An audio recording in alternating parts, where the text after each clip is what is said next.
How is it going, YouTube? Mo Sports Network back again for the final day. Last 4 videos are getting busted out today. I think the last 6 actually are all coming out today.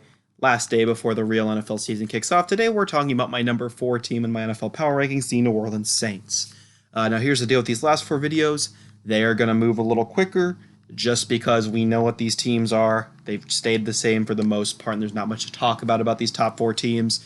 Obviously, if you've been keeping up, Saints, Niners, Chiefs, Ravens, not necessarily in that order. Saints obviously coming first right there. So we are talking about them right now. I'm going to skip the coaching staff. Sean Payton, obviously a great NFL head coach, like top 10 in the league-wise. You could argue where he places among those guys. I'd say he's a top 5 coach in the game. Obviously going to throw out really solid teams year after year. Like 7 games, I think, with Sean Payton's about his floor. And then Super Bowl is obviously his peak. So we get into the roster. Same thing, not going to spend too much time on Drew Brees. Really solid quarterback. I think he's still top 10 in the league. He's done it year after year after year, being excellent with the Saints. And I think he's going to continue to do that next year. No need to ramble on about that. Running back, I guess we could talk about the backups. If Drew Brees is to go down, I think this team will be fine.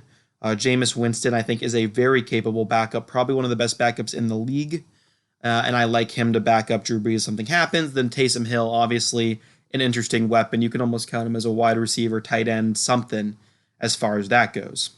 Running back, Alvin Kamara. I think he's one of those 5 or 6 guys in the game right now that completely transcends the game, is a game changer on offense if you have him. I don't know if the Saints should sign him or not because they have a lot of contracts tied up, but he is a very good running back as well as receiving threat, multi-purpose kind of guy. Really solid guy. Love Alvin Kamara. Took him in my fantasy draft this year, or in one of them. Then you have Latavius Murray as a backup. Has proven he is a really good running back if Kamara is to go down. So I like Latavius Murray. Ty Montgomery is another fun piece. Oops, didn't mean to click on him. Let's go back. Ty Montgomery is another fun piece to work with, although don't think he'll get involved very much. Another receiving core, Drew Brees, for a lot of his career, has been doing more with less, to be honest, but he does have the best receiver in the game, or a top 3 receiver in the game. I think it's between Thomas, Jones, and Hopkins for the best receiver in the game. I think Michael Thomas can definitely be the best receiver in the game, and Drew Brees gets to work with him again this season. Obviously, I'm going to rank their receivers really high just for having Michael Thomas. You also bring in Emmanuel Sanders, who I think is a really, really solid number 2 receiver. He is getting older, but I think working with Drew Brees still is going to really help Michael Thomas. And I like him a lot as this team's second receiver. I think he's definitely an upgrade. Then you have Traquan Smith, proven he is a capable receiver in this offense. So I like these 3 guys here. And then you have Marquez Callaway and Deontay Harris, definitely less proven guys, but definitely can get stuff done. At tight end, Jared Cook, year after year has solid seasons. And behind him, you have Josh Hill. And then Adam Troutman's a guy I want to look at out of Dayton, mid-major, or not even mid-major, Division II college, or FCS rather, not Division II. He is definitely an interesting guy to watch, climb this depth chart. I think he's ultimately the Jared Cook replacement. I think he'll jump Josh Hill by some point this year. So interesting tight end room. Jared Cook, I think, can be a top 10 tight end in this league still, but it's up to interpretation year-by-year basis. And we move on to the offensive line, really solid. 2 of the top tackles in the game, really like Teron Armstead and Ryan Ramczyk, really solid 2 guys right here as those tackles, really, really like them. Andres Pete has proven he is a quality left guard. Really like him at guard as well. And Eric McCoy had a solid season last year, not to mention. So the only question mark is going to be Cesar Ruiz. It says he's out. If we flip over to PFF, they currently have Easton as this team's right guard. So I think that Cesar Ruiz is this team's best right guard. But Easton will probably have to start for him to begin the season. Overall, though, I think, especially with Teron Armstead and Ramczyk, this is going to be one of the better lines in the league. I'm really high on them. I think they can be a top 5 offensive line in the game, and that's part of the reason why the Saints are so high. So, again, not to underplay anyone on here because I'm running through this really fast, but it's just a lot of guys you've come to know who are really, really solid guys. Breeze, Kamara, Thomas, a ridiculous trio. Jared Cook works well with Drew Brees. Then you have Teron Armstead and Ryan Ramczyk, who have been doing it for a long time here. Overall, I think this offense is going to continue clicking as it does as long as Drew Brees doesn't regress because of age. Emmanuel Sanders is a big addition. I don't expect this offense to miss a beat. And then we go on to the defense. Defensive line, we're not going to really go run defense pass rush. We're just going to look at them as a whole. Really like this defensive line. Now I want to go ahead and look again at PFF where they have Hutchinson currently starting. Whoops, didn't mean to click on him. Trey Hutchinson starting instead of Hendrickson rather, starting instead of Marcus Davenport at the moment. But we talk about Cam Jordan. When he's on, he's a top 5 pass rusher in the game. Really like him. He is going to be one of the heart and souls of the Saints defense, if not the primary one. So really like Cam Jordan. Then you have Sheldon Rankins and Malcolm Brown, a very capable interior defensive line group. Really solid between both of them. Also, David Onyemata behind them. Shout out to him. He's a solid guy as well. And then if they were to get Marcus Davenport and Noah Spence on this team, that's a very, very nice rotation of the second pass rusher between Davenport, Hendrickson, and Spence. So really like what those 3 guys do. Not to mention Demario Davis, I think, is capable of pass rushing as well. So I like that group here between those guys, although Hendrickson and Davis are going to split snaps at the start of the season. Now we get to the linebacker group, which is a bit weaker.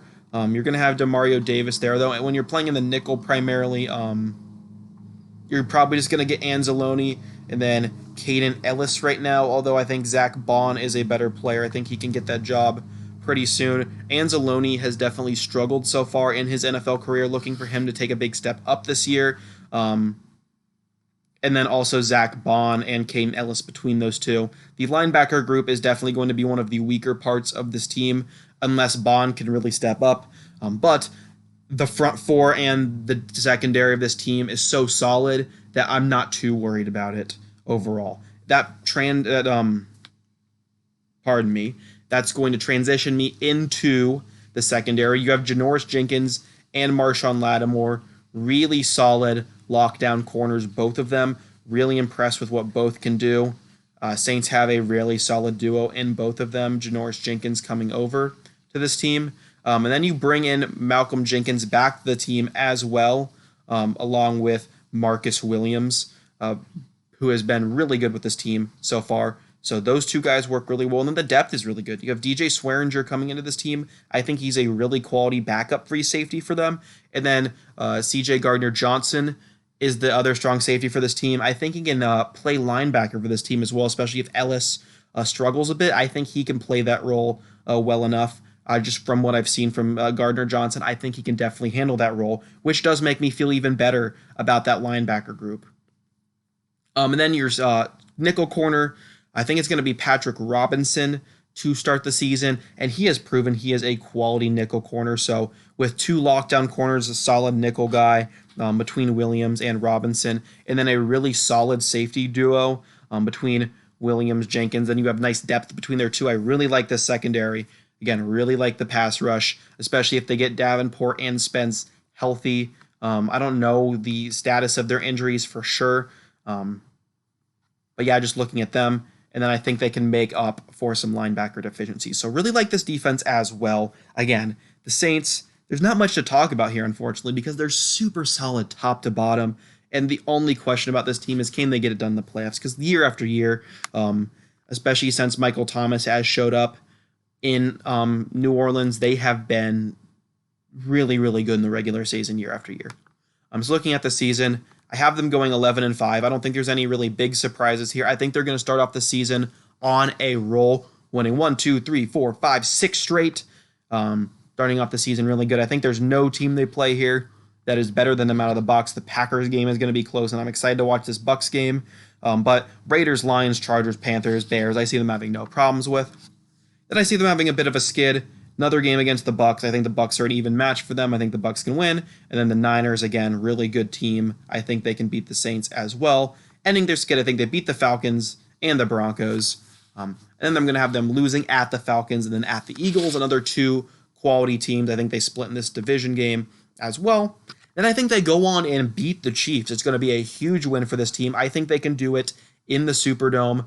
I'm projecting them to do it. So I have New Orleans beating the Chiefs and the Saints, or the Vikings rather, and then I have them losing their last game. That's not going to, it will matter, but I think they will split with the Panthers, whether the Panthers win this earlier season game or the later one. I think they do split that series to finish at a total of 11-5 to match up with the Seahawks in the wild card round. Technically, they're not going to get the bye. So overall, really high in the Saints. Sorry, I'm going really fast and glancing over a lot of things, but it's just, I don't want to beat a dead horse. I don't want to sound redundant talking about this team, just saying, oh, this player's good, this player's good. Yes, we know the Saints are going to be really good. It's what they do in the playoffs. They will make the playoffs unless a collapse happens, a catastrophic collapse. The Saints will be in the playoffs. The question is, what do they do there? And I'm not going to project that right now. I'm just curious what they can do there, and that's going to be the really big point. Can they beat the Vikings this time? So that is it for me today. Thank you guys so much for watching. I have been Mo Sports Network. If you liked the video, press the like button. If you really liked it, make sure you subscribe. If you didn't like it, make sure you tell me why in the comments below. I really love to make my videos better, and you guys telling me helps with that. So thank you guys so much for watching. I have been Mo Sports Network, and I will see you guys next time talking about the number 3 team in my NFL power ranking. So, peace out.